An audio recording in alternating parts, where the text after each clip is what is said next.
Bore পরমাণু model ভিত্তিক সমস্যা 2-4 ক। কোনো পরমাণু তৃতীয় শক্তি স্তরে ব্যাসার্ধ দেওয়া আছে সেন্টিমিটারে।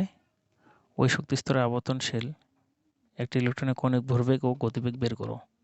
ইলেকট্রনের ভর দেওয়া আছে। আমরা যদি কৌণিক ভরবেগ বের করতে চাই তাহলে mvr ইকুয়াল ns/2π। আর গতিবেগ যদি বের করতে চাই এই সমীকরণ থেকে শুধু ভিটাকে এক পাশে রেখে আমরা বাকিগুলো ওই পাশে ভাগ করে দেব।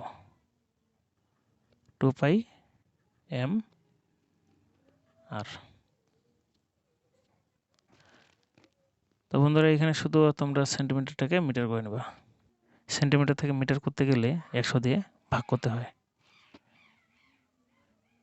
এই অঙ্কটা তোমরা নিজেরাই করবা। বোর পরমাণু মডেল ভিত্তিক সমস্যা 2-4 গ। হাইড্রোজেন পরমাণুর কোনো একটি কক্ষপথে ইলেকট্রনের গতিবেগ সেন্টিমিটার সেকেন্ড ইনভার্স 1 এবং কক্ষপথের ব্যাসার্ধ দেওয়া আছে সেন্টিমিটারে। কোন কক্ষপথে ইলেকট্রনটি আবর্তনশীল ছিল তা গণনা করো।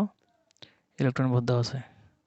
তো বন্ধুরা এখানে গতিবেগ বলতে ভি এর মান আছে, কক্ষপথের ব্যাসার্ধ এখানে আর এর মান আছে, আর ইলেকট্রনের ভর এম এর মান আছে। তো আমরা কিন্তু এই সূত্র দিয়েই বের করতে পারবো। mvr equal ns/2π। আর গণনা করলে n is equal mvr into 2π, n equal mvr into 2π ভাগ h। যে মানগুলো আছে সে মানগুলো বসা দিলে অ্যান্সারটা চলে আসবে। তো m এর মান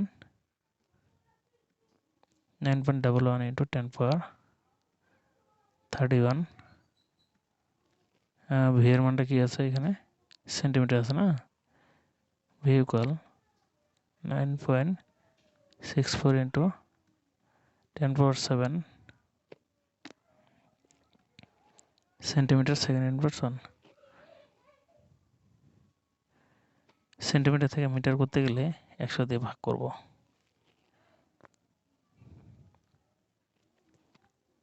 আর 100 দিয়ে ভাগ করলে ফলাফল হবে 10^5 ms ইনভার্স 1।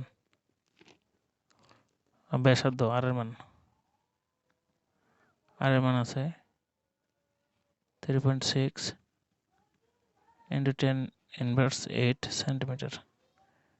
মিটার করলে কত হবে, 100 দিয়ে ভাগ করলে 10 হবে।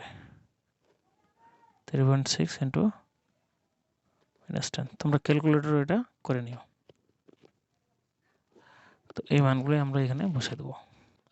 ভিএম পেলাম 9.64 ইন্টু 10^5 ইন্টু আর মান কত 3.6 ইন্টু 10 ইনভার্স 10 ইন্টু 2 ইন্টু পাই মান 3.1416 6.626 10 ইনভার্স 34। তাহলে এর মান আসতেছে 2.999। তাহলে আমরা বলতে পারি প্রায় 3। তাহলে ইলেকট্রনটা তৃতীয় কক্ষপথে আবর্তনশীল ছিল।